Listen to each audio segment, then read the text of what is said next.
merombak Mahkamah Konstitusi.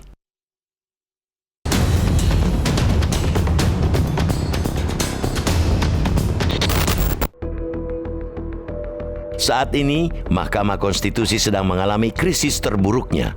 Kondisinya kritis, murwah, integritas, sekaligus kredibilitas lembaga yang terhormat itu hancur berkeping-keping gara-gara akrobat sang ketua, Anwar Usman, yang ia tunjukkan saat mengadili perkara uji materi terkait batas usia calon presiden dan calon wakil presiden. MK yang mestinya steril, nyatanya malah terjebak kepentingan politik. Lembaga yang seharusnya independen, bahkan super independen itu justru tampak nyaman berada di bawah ketiak kekuasaan. Kepercayaan masyarakat pun turun drastis. Lantas, dalam kondisi yang compang-camping seperti itu, masih punya legitimasikah MK untuk menangani perkara sengketa pemilu legislatif 2024 maupun Pilpres 2024?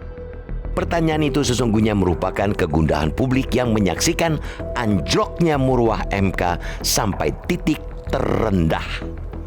Publik melihat para penghuni lembaga penjaga konstitusi itu sudah kehilangan independensi sehingga tak lagi layak dipercaya.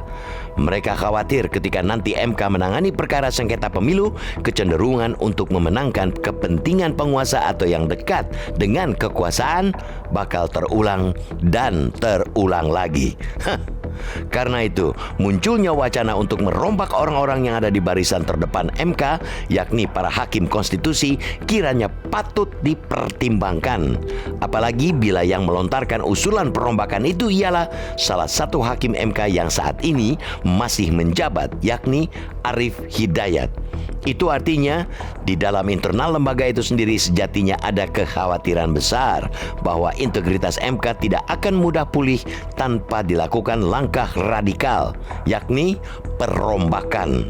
Sebetulnya ada cara lain yang lebih elegan, yakni para hakim mengundurkan diri secara sukarela. Walaupun terdapat pendapat berbeda dari 4 hakim, publik terlanjur melihat MK mengalami infiltrasi politik.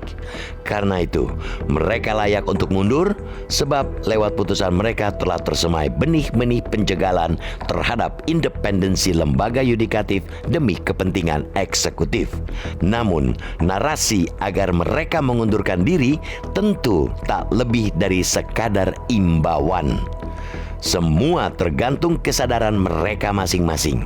Maka, langkah yang paling rasional saat ini ialah mendesak perombakan di tubuh MK. Mesti dilakukan pembersihan besar-besaran untuk mengembalikan wibawa MK sekaligus kepercayaan publik sebelum pilar-pilar mereka benar-benar runtuh.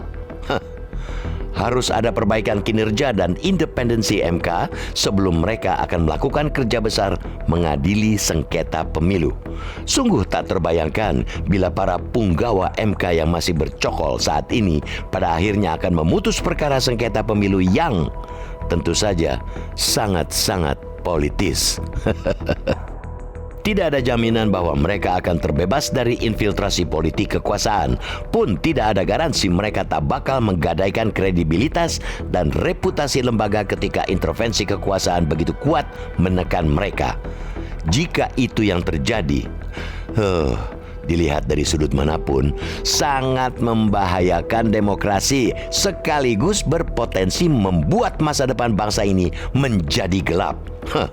Sesungguhnya rakyat tak rela kehilangan satu lagi lembaga negara yang bisa dipercaya. Apalagi ini MK, lembaga yang disebut sebagai benteng terakhir penjaga konstitusi, sebagai penafsir tunggal konstitusi.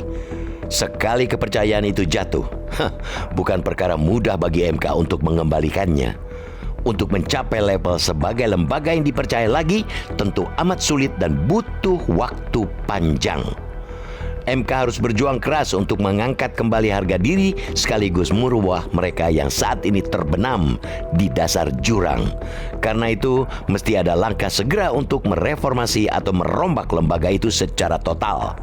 Tidak saja untuk mengembalikan kepercayaan publik, tapi juga untuk menjaga wibawa konstitusi sebagai pedoman dan dasar kita dalam berbangsa dan bernegara.